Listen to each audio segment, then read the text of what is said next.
Welcome to Titanic, the movie where a luxury cruise ship sinks because of one iceberg, one bad turn and an unbelievable amount of confidence, which is a bold strategy when you're driving a giant tin can through a frozen minefield. This is a 3-hour-long film about romance, classism, hubris and a boat that was advertised as Unsinkable and then immediately proved everyone wrong by becoming an artificial reef. The movie actually starts with old Rose on a high-tech research ship.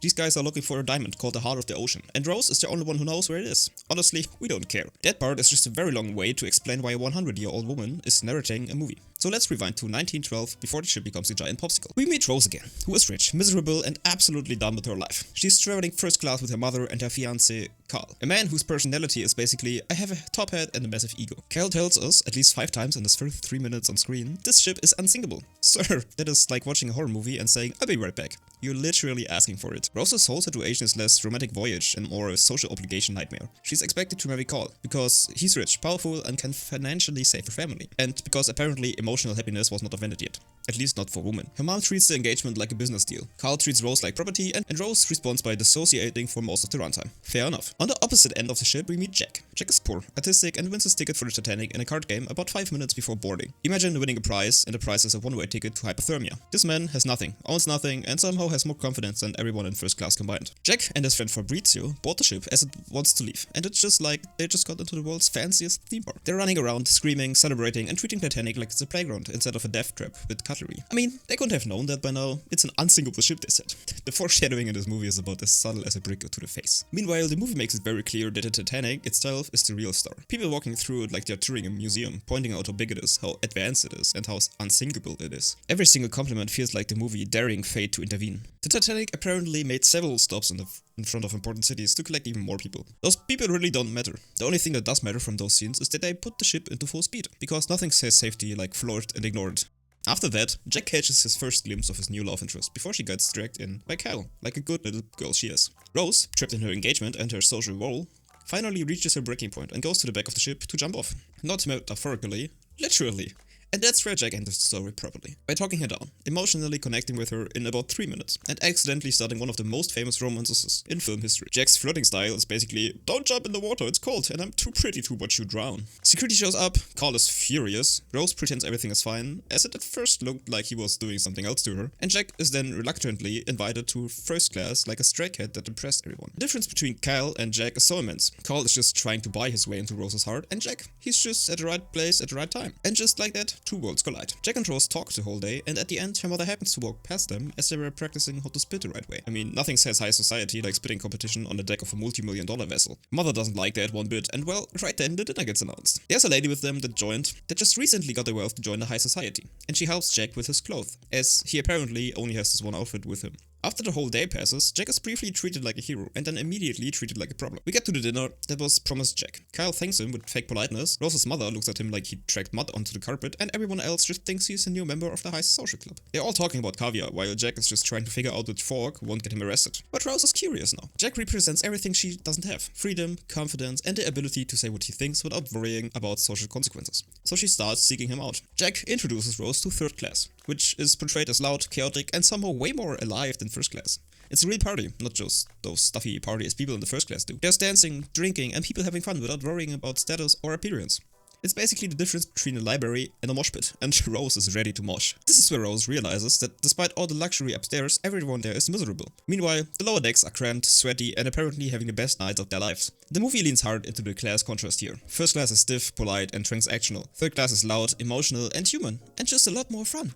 The next morning when Rose and Cal having their breakfast coffee, Rose starts pulling away from Cal, which immediately turns him from controlling fiancé into a full antagonist. Kyle's response to losing his girlfriend is basically flip a table like he's on a reality TV show. He senses that he's losing control, and instead of talking like a normal person, he tightens his grip. He wants her to follow his command like a good puppy. But well, if someone did this to me, even if we were engaged, I would just pull away even more. And well, she did just that, as Rose is now scared of him and even starts to cry. Then Jack tries everything he can just to see and talk to her. He goes back to first class, where he just gets rejected and brought back to third class. Then he jumps up to first class, steals some clothes, and kidnaps her. Right there, he confesses his love for her, but she won't accept it and she stays trapped inside her marriage and the social group she's part of and just goes away. On this day, she thinks about what Jack told her and then she changed her mind. The most iconic moment happens near the front of the ship, where Rose stands on the edge and Jack holds her arms as she spreads them out over the ocean. It's romantic, dramatic and extremely unsafe. One strong gust of wind and this movie would have been a very short documentary about a girl falling off a boat. But it works. They kiss for the first time. This is the point where the movie fully locks in the romance, and everything after this becomes about protecting it. Rose takes him to her room, and Jack gets to draw Rose like one of his French girls, with only this big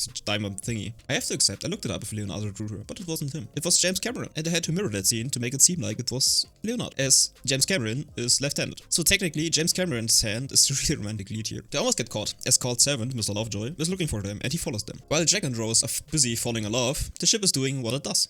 Cruising forward at full speed like nothing could possibly go wrong. It's like the ship is actively trying to break the record for fastest sinking in a calm sea. Despite multiple iceberg warnings, the crew treats the North Atlantic like it's a calm Sunday drive. Rose and Jack are down in the cargo bay doing the naughty yard tail, if you know what I mean. They finish and go back to the upper deck, and finally Rose admits that she wants to be with Jack. Eventually though, the lookout spots the iceberg, but it's way too late, as they didn't have binoculars and they were distracted by the two lovebirds kissing. So technically, their love is responsible for the death of 1,500 people. Great job, guys. They're shouting, frantic steering, and the ship almost avoids it, which somehow makes it worse. The iceberg scrapes along the side of the ship, slicing open multiple compartments below the waterline.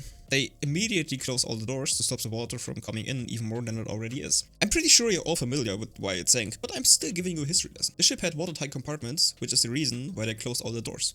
But the problem was, the iceberg ruptured 5 of those, but the Titanic was only designed to handle at most 4. To that comes that those compartments didn't really close up at the top. They were just like 80% to the top, and then they were just open, so the water could just spill over the top. It's basically an ice cube tray, and the water is just moving from one cube to the next. Great engineering, guys. Then it's quiet. There's no explosion, no dramatic impact.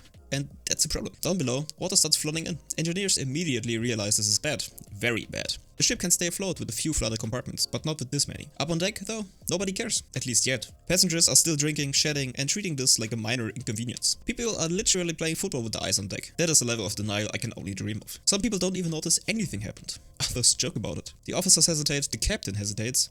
Nobody wants to be the person who says that the unsinkable ship is actually sinking. Eventually, the truth becomes unavoidable. The damage is fatal. The ship is going down. The designer has to admit it. This unsinkable ship will sink. And now the movie quietly shifts gears.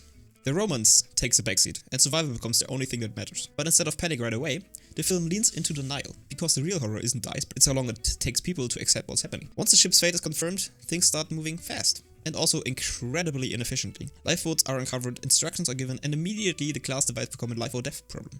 First class passengers are guided calmly towards the deck. Third class passengers are not. They're locked behind gates, misinformed or straight up ignored while the ship continues to fill with water. Rose and Jack overhear the captain and the designer talking, and it's bad. And they want to report that to Kyle and her mother. Kyle, now fully unhinged, frames Jack for stealing the necklace. Because, instead of worrying about the ship sinking, he decides revenge is the priority, which works, and Rose even believes it for a hot minute. Jack gets arrested and locked below deck, which is probably the worst possible place to be when your boat is turning into an aquarium. Rose is escorted to a lifeboat and told this is her chance to survive. And for a moment, you could think she almost takes it. But since the first class people are such bastards, as is her mother and Cal, she doesn't want to go. She knows that the lifeboats are not enough for everybody on the ship. Then she looks back, realizes Jack is still trapped, and makes a decision that defines the rest of this movie. She goes back into the sinking ship. Carl wants to stop her, but in his aggressive kind of way, which pushes her finally completely away, and she spits him his face. Finally! That spit was 3 hours in the making. From this point on, Rose is no longer a passive character. She's running through flooding hallways, dodging guards, and actively choosing Jake over safety. The ship starts tilting more noticeably now. Rose eventually frees Jack, and from here on out, the movie turns into a full survival sequence. They're running, slipping, climbing, and narrowly avoiding death at every turn while the Titanic slowly breaks apart. They are still in the third class corridors, but they manage to find a way to get out of there by breaking one of the many gates that keep those poor fellas down. At this point, any illusion of order is gone. The Titanic isn't a luxury liner anymore. It's a collapsing maze filled with water, fear, and people realizing too late that wealth doesn't float. At this point, the Titanic is past saving. The lifeboats are leaving half empty, which is just crazy to think about. Those people that are giving the go for those boats, I mean, don't you want to live? Crazy thought. They're literally sending away empty seats while people are screaming on deck. It's peak incompetence. People are jumping into freezing water. The orchestra keeps playing like this is a very classy apocalypse. The lifeboats are lowered faster and faster and even overlap each other. The panic starts, and everything starts to collapse. Carl, he runs across the other side of the ship to Jack and Rose, because apparently this is still about control for him. Carl and Jack both lie to Rose, saying that it's okay, and they got a boat on the other side, which is not really the case. So she decides halfway down it's not yet time for her to get off, and joins back with Jack. Carl then decides it's still not enough what he did, and he wants to kill Jack for taking his girl. So he takes Lovejoy's gun and shoots at them multiple times until the gun is empty. Then it's just like 20 minutes of sad music and people getting on lifeboats, as well as the ship sinking faster and faster. They are really just people who more or less accepted their fate, that they are gonna die. The front of the ship is completely underwater. The back is lifting into the air and gravity is starting to win arguments. All the people run to the back of the ship, as the front is not just completely underwater. Not realistically underwater, but well, it's movie science. It looks way cooler this way. The physics of this ship are currently on vacation. Then Jack and Rose fight their way toward the stern as the ship tilts higher and higher. Walking turns into climbing, climbing turns into hanging on for dear life. People jump into the water as if that somehow saved them. So many people jump that you could think you get something for free there. People are sliding down the entirety of the ship that's still over water. Eventually, the Titanic reaches a breaking point. Literally. The lights flicker and finally go out, leaving the ship in darkness, except for stars above. The ship snaps in half. It's not really how that happened. The ship would have been a lot more in the water, but as I said, movie science, and it looks a lot cooler like this. The front section sinks immediately, pulling everything down with it, while the back crashes down onto the ocean, killing lots and lots more people before rising again, almost vertically. People cling onto rails, others fall, and again, not really how that happened. But also again, it looks way more dramatic and cool. The second part of the ship sank approximately 27 minutes after the front part. We apparently know that because of how far the two parts are apart from each other, but it's a movie, so they have to make it look cool. Jack and Rose manage to survive the plunge and the suction of the ship, and end up in the freezing water with everyone else. This is where the movie stops being about spectacle and becomes brutally quiet and honest. The ship is gone, and what's left is complete darkness, scattered debris, and people calling out for help. The water is lethally cold. This isn't movie science cold, this is the kind of cold where your body shuts down in minutes. Jack helps Rose onto the floating wooden panel. Not a door, not a raft, just a large piece of debris that can barely support her weight. They try to get Jack on too, but every time he does, it flips and sinks low into the water. So he makes the call to stay in the water. Jack spends the rest of the scene doing what he's done the entire movie, keeping Rose focused, calm and alive. He talks to her, he makes her promise she will survive, and tells her not to give up. Slowly, the people in the water go quiet. By the time the rescue boats return, almost everyone, including Jack, has frozen to death. Rose is barely conscious, but she keeps her promise. She survives long enough to be rescued. This is the moment the movie locks in its legacy. Not the sinking, not the spectacle, this. We jump back to the present day. Old Rose finishes telling her story to the research team, who are now completely silent because they just listened to 3 hours of emotional damage condensed into one night. She reveals she kept the necklace too the entire time, the thing everyone spent the movie obsessing over. And then, instead of giving it to the people who came looking for it, she throws it in the ocean, because at this point it doesn't belong to anyone else. That night, Rose goes to sleep, and the movie ends with her returning to the Titanic, reunited with Jack and everyone she lost, standing at the grand staircase one last time. Whether this is a dream, a memory, or the afterlife is left unintentionally unclear. The movie just lets it be emotional and ends there. And that's Titanic, a movie about love, class, hubris, and why maybe we shouldn't tempt fate by calling things unsinkable. Next up, the movie Total Recall, the movie where a guy goes to sleep, wakes up confused, and spends 2 hours sprinting through grey sci-fi hallways while everyone lies to him. Yay! Well, yeah, that wraps up that awfully long movie. Hope you enjoyed and let me know what movie you want to see in the future. Alright, that's it for now. If you like this disaster of a recap, feel free to click some buttons, or don't. I'm not your dad, so that YouTube knows that my videos are worth watching. Thanks again, and see you in the next one.